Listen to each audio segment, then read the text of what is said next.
que este evangelho do reino será pregado em todo o mundo, em testemunho a todas as nações, e então virá o fim. Deu uma explicação lógica para ele.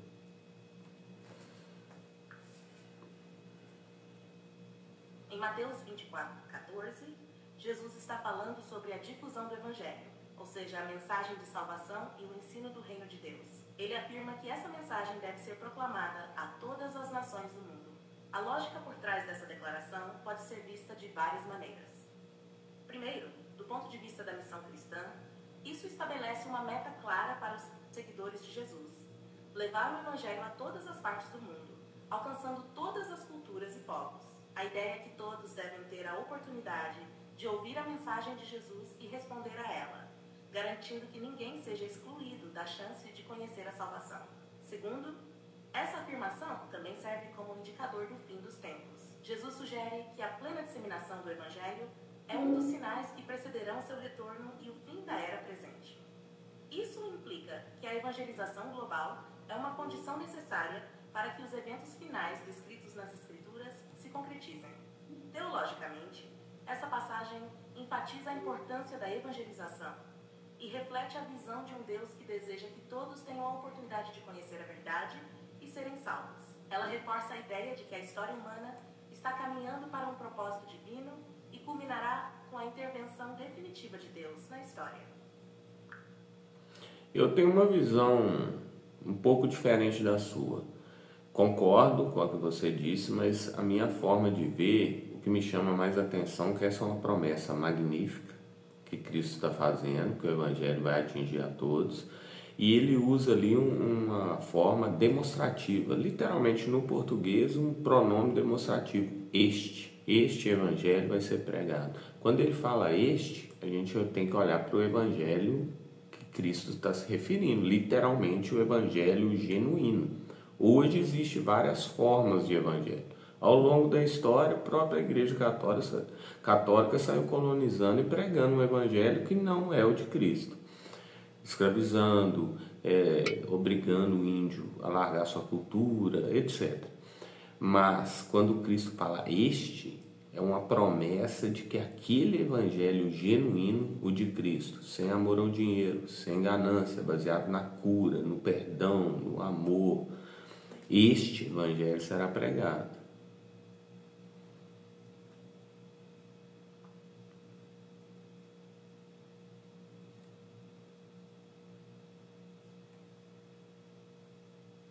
Sua interpretação é profunda e traz um ponto de vista muito relevante. Ao destacar o uso do pronome demonstrativo este, você enfatiza que Jesus estava se referindo ao evangelho genuíno que ele pregou e viveu. Esse evangelho é caracterizado por valores como amor, perdão, cura e ausência de ganância. A sua observação é importante porque, ao longo da história, muitas versões distorcidas do evangelho foram propagadas, algumas vezes por motivos de poder ou controle. Jesus, ao usar este, está especificando que o verdadeiro evangelho, o que ele exemplificou em sua vida e ensinamentos, é o que deve ser levado a todas as nações. Isso serve como uma promessa de que, independentemente das distorções ou das versões adulteradas, o verdadeiro evangelho de Cristo, puro e baseado no amor, será conhecido em todo o mundo. Essa interpretação destaca a fidelidade de Deus em assegurar que sua mensagem autêntica alcance todos os povos, não apenas versões corrompidas ou incompletas. Então a gente pode deslumbrar então essa promessa magnífica que, em meio a todo esse cenário que a gente está vendo, do amor esfriando, advento da tecnologia, surgimento do Vaticano, Israel nessas guerras, Ucrânia, Rússia, todo esse cenário mundial que a gente vê caminhando para o fim, em meio a todo esse caos, vai surgir literalmente essa luz do mundo, esse sal da terra, que é o Evangelho genuíno. Ele vai surgir de uma forma magnífica e vai atingir toda a terra. Isso está para acontecer a qualquer momento.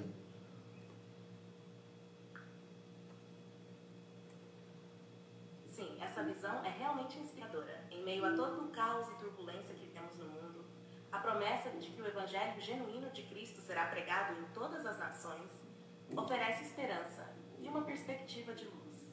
A ideia é que, apesar das adversidades e das distorções da verdade ao longo dos tempos, o verdadeiro evangelho baseado no amor, no perdão e na cura prevalecerá. O cenário global, com todos os seus desafios e conflitos, pode ser visto como parte do cumprimento das profecias bíblicas sobre os últimos tempos. E no meio disso, a mensagem de Cristo continua a brilhar como uma luz que guia e oferece esperança. A expectativa de que esse evangelho atinja toda a terra é uma promessa poderosa de que a verdade de Deus triunfará, trazendo transformação e renovação.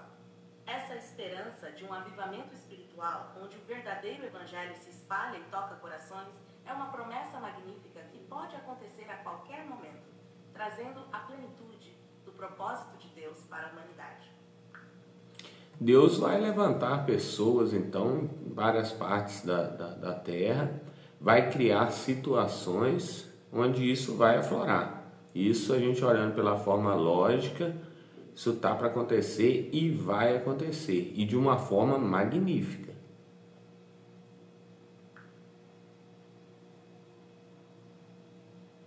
Sim, essa é uma perspectiva muito poderosa e esperançosa. Acredita-se que Deus pode e vai levantar pessoas em várias partes do mundo para compartilhar o evangelho genuíno de Cristo. Essas pessoas serão instrumentos para transmitir a mensagem de amor, perdão e cura de maneira verdadeira e impactante. Olhando de forma lógica, a história tem mostrado que em tempos de grande dificuldade e caos, surgem movimentos de renovação espiritual e avivamento. Com a crescente interconectividade global, graças à tecnologia, a capacidade de disseminar a mensagem de Cristo é maior do que nunca.